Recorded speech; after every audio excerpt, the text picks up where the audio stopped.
ሰላም አለይኩም ወራህመቱላሂ ወበረካቱ። ውድና የተከበራችሁ ጨረቃ ፋሚሊዎች እንዴት ውላችሁ እንዴት ተመሻችሁ?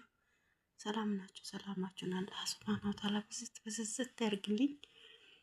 በመቀጠል ሀይሚዬና ብሩኬ የኔ ልጆች እንዴት ውላችሁ እንዴት ተመሻችሁ? ሰላማችሁን አላህ ሱብሃነሁ ወተዓላ ብዝት ያርግልኝ። እንዲሁም ክርስቲያን እህቶቼ ልጆቼ እንዴት ውላችሁ እንዴት ተመሻችሁ? ያለ እዝነት ራህመት ርህራሄ ከሁላችንም ጋር ይሁን።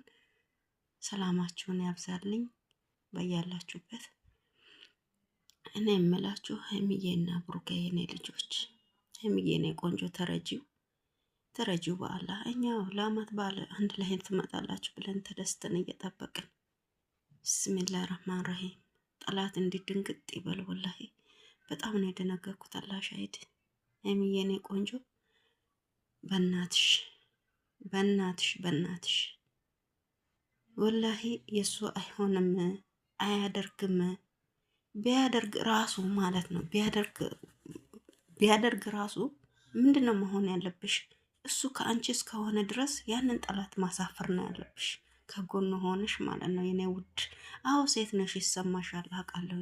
ግን ቢሰማሽም እሱ ወደ እዛኛው ቢያዘነብል ነው የምታዝኘው እንጂ እሱ ከአንቺ እስካለ ድረስ መቼም ማዘን የለብሽም። መቼም አይሰማሽ፣ መቼም አትሳቀቅ የኔ ውድ። እሺ እንኳን እሱ አልወድሽም እያለ በአጠገብሽ የምወድሽ አንቺን ነው እያለ ያንን ጠላት ነው እንጂ ማሳፈር ያለብሽ። አመት ባለ ያለ አንቺ እንኳን እሱ አብሮሽ ያለው ሰው ወደፊት ባልሽ የልጆችሽ አባት ፍቅረኛሽ የሚሆን ያልሽው ሰው ምን ይሰማዋል? ከአንቺ ጋር ለማሳለፍ ተዘጋጅቶ የጠበቀ ሰው ይቅርና እኛ ራሳችን የተሰማን ልክ እኔ ነኝ የማውቀው ወላሂ። እና የኔ ቆንጆ ተረጂ ነው፣ እኛንም ተረጂ እሱንም ተረጂ። እኛ ከሁሌም ድንግጥ ነው የምንለው እንዲህ ያለ ነገር ሲመጣ በኋላ። ለምን ስለ ልጅቷ ገደል ትግባ ስትፈልግ፣ እኛ ስለ ሁለታችሁ ነው። ልጅ ራሱ የሱ ነው ቢባል ራሱ እሱ አልፈልግሽም ብሏታል። አላረኩም፣ በእኔ የሌለ ነገር ነው።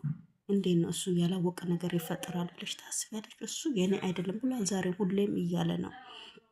እሱን አምነሽ ተከትለሹ የእሱ ነው እንኳን ቢባል ራሱ ማለት ነው ምንድን ነው ተቆራጭ ያደርጋል። በቃ እሷ ቤቷ ከፈለገችው እድሏን በራሷ እጅ ነው ያበላሸችው። ራሷ ትንከራተታለች ማለት ነው። ለህፃኑ ተቆራጭ ያደርጋል ማለት ነው የኔ ውድ። እና አትሰቃይ፣ አንቺም አታስቢ፣ አትጨናነቂ፣ አይምሮሽን ፍሬ አድርጊ። እኛንም አታሰቃይ በአላህ። እረ ተጨነቅን ወዳችን ባባ